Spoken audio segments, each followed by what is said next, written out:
Olá pessoal, eu sou Fernando Leite, sou radiologista da DVI e estou aqui hoje para dar continuidade a essa aula de exames intrabucais e falar de uma maneira mais específica da anatomia radiográfica nesses exames, tá?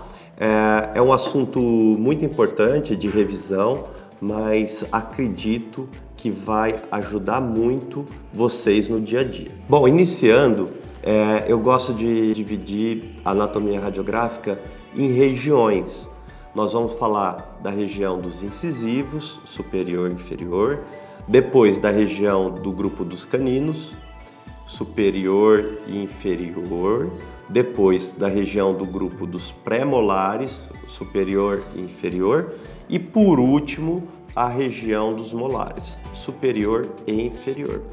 Por que a gente não divide em direito e esquerdo?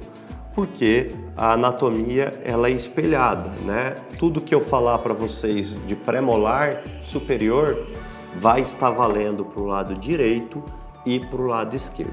A única região que é ímpar, vamos chamar assim, é a região central, a região dos incisivos tanto inferior quanto superior. Para a gente dar início, eu vou começar mostrando a região dos incisivos superiores, tá? Algo que eu peço para vocês no dia a dia, sempre que forem avaliar uma radiografia periapical, essa oriunda de um centro de radiologia ou feita no consultório, tentem localizar antes de qualquer diagnóstico de lesão de cárie, de periapicopatias, de periodontopatias, de anomalias dentárias, tentem localizar esses acidentes anatômicos que eu estou passando aqui agora para vocês, certo?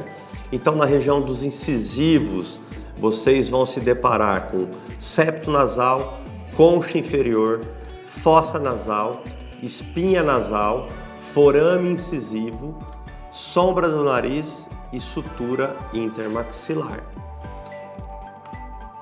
Eu trago aqui na apresentação uma peça anatômica mostrando cada acidente anatômico e essa peça ela está registrada numa vista vestibular e numa vista palatina. Por exemplo, nesse caso, o septo, a espinha, a concha, a fossa estão na vista vestibular. Já a sutura intermaxilar e o forame incisivo, ele está numa vista palatina. E na radiografia, como isso aparece, né? Aparece dessa maneira. Aqui nós estamos se deparando com o septo nasal. Aqui a concha inferior. Dessa outra radiografia, a fossa nasal, a espinha nasal anterior e o forame incisivo. E agora, por último, a sutura intermaxilar. Bom, quando a gente vai para a região do canino, né, o grupo do canino, o canino ele tem que ser o centro da radiografia, ele tem que ficar no meio da radiografia, como qualquer outro grupo de dente, né? Sempre que a gente está fazendo uma radiografia de um dente ou de uma região, aquela região ela tem que estar no centro do filme radiográfico, o centro do registro.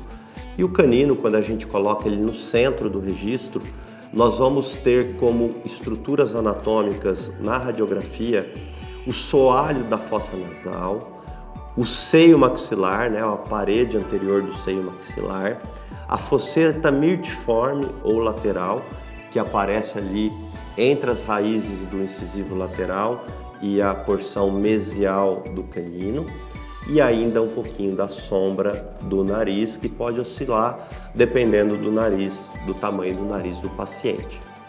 Na peça anatômica fica bem fácil de visualizar.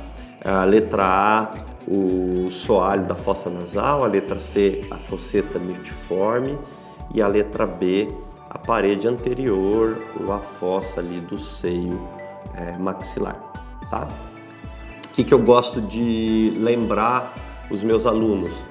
A junção dessa cortical do seio anterior com o soalho da fossa nasal nos dá uma estrutura anatômica chamada de Y invertido de N's. Por quê? Porque lembra um Y. Se vocês olharem aí a seta vermelha com a seta azul, forma um Y invertido. Tudo que está acima desse Y é fossa nasal e tudo que está abaixo é seio maxilar.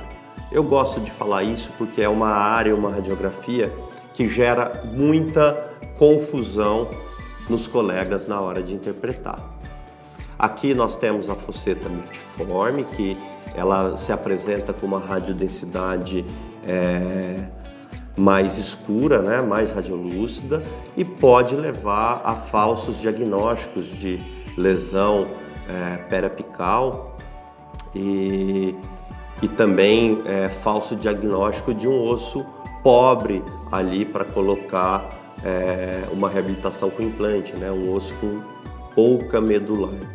Como que a gente descarta a lesão apical? Sempre vamos olhar a lâmina dura. Então, no caso, a lâmina dura, tanto do lateral como do canino, ela está bem íntegra, descartando qualquer possibilidade de lesão. Pessoal, agora nós vamos para a região dos dentes posteriores. Primeiramente, nós vamos falar do pré-molar, região do pré-molar superior. Aparecem 3 estruturas muito importantes que todos devem observar antes de qualquer diagnóstico. O primeiro é o seio maxilar, uma radiografia que é possível visualizar muito bem a região de soalho de seio maxilar. Aparece algumas vezes algum septo maxilar e o processo zigomático da maxila, ele aparece sobrepondo, quando a radiografia é bem feita, as raízes, os ápices dos molares, tá? Então é muito importante vocês estarem atentos para essas 3 estruturas anatômicas. Trazendo aqui para os exemplos práticos, né? Na radiografia vocês podem visualizar com a letra A o processo zigomático, ele está se projetando em cima da raiz do segundo molar, tá? Na letra C é possível visualizar um septo maxilar, importante para quem faz implante, levantamento de seio.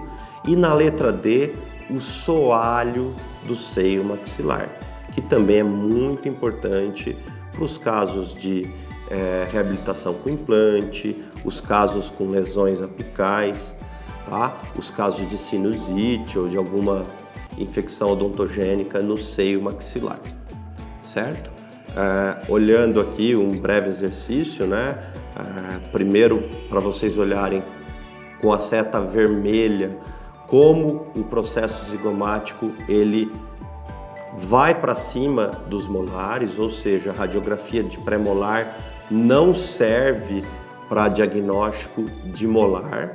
Muitas vezes na radiologia, muitas vezes não, sempre na radiologia, quando o dentista solicita uma radiografia do 15 e no 16, nós optamos em realizar 2 tomadas justamente por essas limitações técnicas, tá?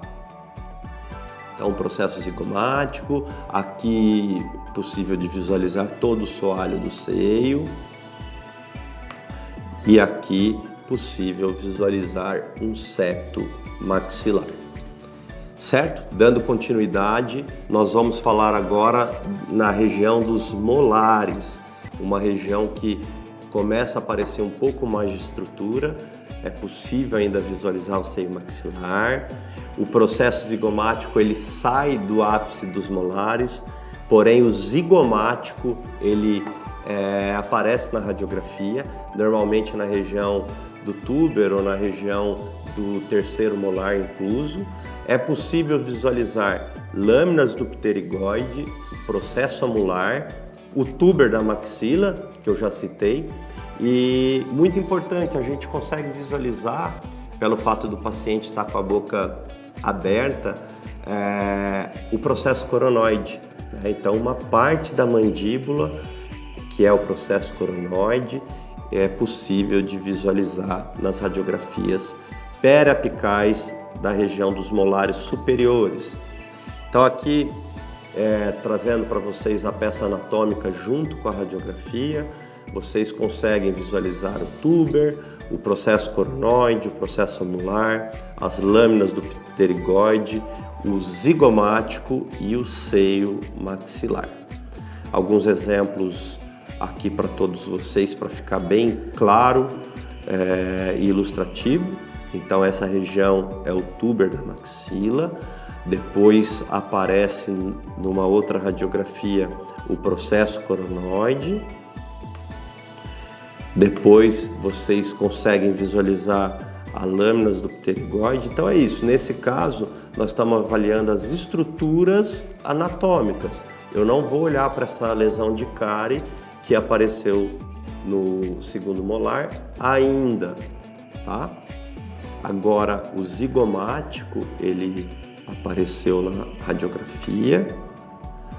E por último, o seio maxilar, né? Então o seio maxilar, ele apareceu, nesse caso é possível avaliar ainda que esse seio maxilar sofreu uma hiperexpansão, fato que pode ocasionar dor de origem não odontogênica, né? Quando o paciente tem quadro de sinusite aguda.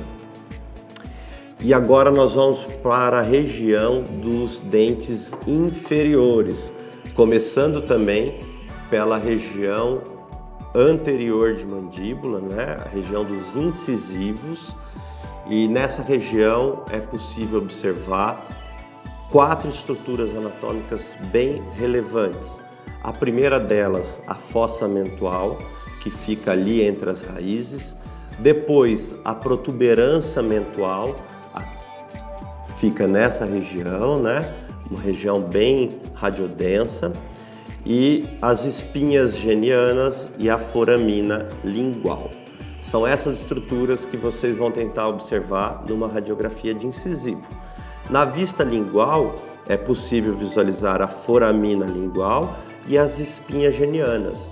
As espinhas genianas, turma, é uma região áspera. Se a gente passar a mão na peça anatômica, né, ou numa cirurgia de grande porte, ela é uma região bem áspera, onde se insere a parte anterior da língua. E numa vista vestibular é possível visualizar a fossa mentual e a protuberância mentual, que é essa área de reforço aqui do nosso queixo, né, numa linguagem bem popular. Então aqui no nosso exercício, a área radiopaca seria as espinhas genianas e a linha radiolúcida, a foramina lingual. Aqui nessa outra radiografia, a protuberância bem radiopaca, né? A área de reforço, então é a protuberância mentual. E aqui na região dos incisivos, uma área radiolúcida difusa, que é a fosseta mentual, não devendo jamais ser confundida com lesão, né? Apesar do paciente aí no caso, ele está apresentando um quadro de doença periodontal, não podemos confundir. Por isso, importante o conhecimento de anatomia. Agora a região do canino, o grupo do canino, tá? Nessa região, continuamos enxergando protuberância mentual, foramina lingual e espinha geniana. Algumas vezes de forma parcial, algumas vezes de forma total. E o que apareceu de novo na radiografia inferior do canino? O forame mentual entre os pré-molares e a base da mandíbula. Muitas vezes aparece nessa radiografia. Então, dando destaque aí a letra C para o forame mentual, tá? E a base da mandíbula é possível todo mundo identificar, no caso. Bom, olhando as imagens, né? Então a primeira, essa área bem radiopaca, a protuberância mentoniana. Depois eu tenho a foramina lingual, dá para visualizar as espinhas ali também. E aqui apareceu tanto a alça como o forame mentoniano. E a seta verde identificando a cortical, a borda inferior da mandíbula, certo? Na região dos pré-molares, agora entramos no grupo dos pré-molares inferiores. Então eu deixei algumas estruturas que estavam na região anterior e que continuou presente. O forame mentual, o canal mandibular, que começou a aparecer de forma maior, né? A fossa submandibular, uma área bem radiolúcida, de uma vista lingual, onde a glândula submandibular fica alojada, e a linha oblíqua interna. A linha oblíqua interna, turma, ela normalmente, quando a radiografia de pré-molar é bem tirada, com o uso de posicionador, ela aparece em cima do terço apical das raízes do primeiro e do segundo molar. Por isso que é importante, né, usar uma técnica diferente para a radiografia de molares. Então aqui na peça anatômica fica bem fácil de mostrar e de exemplificar. Na letra C e D é possível observar a linha oblíqua interna, né? Ela é polilingual também, e a fóvea submandibular. A área de interesse também para quem faz implante. Muitas das intercorrências em implantodontia acontece pelo fato do cirurgião ele acabar fresando essa área, né? Ele errando a trajetória de inserção cirúrgica e protética e caindo no vazio da fossa submandibular. Bom, aqui então essa linha de radiopaca é a linha oblíqua interna, nunca confundi-la com o teto do canal mandibular. Aqui o canal mandibular, bem nítido, né? Essa linha mais delgada e finalizando ali no forame, na região de pré-molares. Essa área mais radiolúcida, a fóvea submandibular. E aqui o forame mentual, né? Que nunca deve ser confundido com a lesão apical de pré-molar. Ele está ali muitas vezes se sobrepondo ao ápice do pré-molar, mas não deve ser confundido. Eu já falei aqui, nós vamos olhar a lâmina dura e verificar que a lâmina dura está toda íntegra para descartar qualquer possibilidade de lesão. Cortei. Molar. Bom, na região de molares, continua mantendo o canal mandibular e a linha oblíqua interna e a fossa submandibular. O que apareceu de novo? A linha oblíqua externa. Ela aparece ali na região de retromolar e muitas vezes no terço médio do segundo molar. A linha oblíqua interna, ela sai do ápice dos molares e ela também vai mais para cima, aparecendo na radiografia no terço médio do dente, certo? Então, aqui alguns exemplos. A linha oblíqua externa, que está na letra A, é essa área bem de reforço da mandíbula, uma área que quem faz terceiro molar, no momento da incisão e do retalho, de rebater o retalho, essa área de reforço ela fica bem nítida. Quem trabalha com terceiro molar vai lembrar do que eu estou falando, tá? E na radiografia a gente consegue identificar de forma bem fácil, quando a gente cria esse hábito de achar as estruturas anatômicas, né? A letra A, a linha oblíqua externa, a letra B, a linha oblíqua interna, que está por lingual, a letra D, a fossa submandibular, e a letra C, o canal mandibular. Aqui nessa vista, né, o exercício, a linha oblíqua externa, ficou fácil de identificar. Aqui estamos diante da linha oblíqua interna e nessa outra região o canal mandibular e nessa outra região a fóvea ou fossa submandibular. Pessoal, muitíssimo Obrigado pela atenção de todos. Eu espero ter contribuído bastante com essa breve revisão de anatomia radiográfica nas radiografias intrabucais.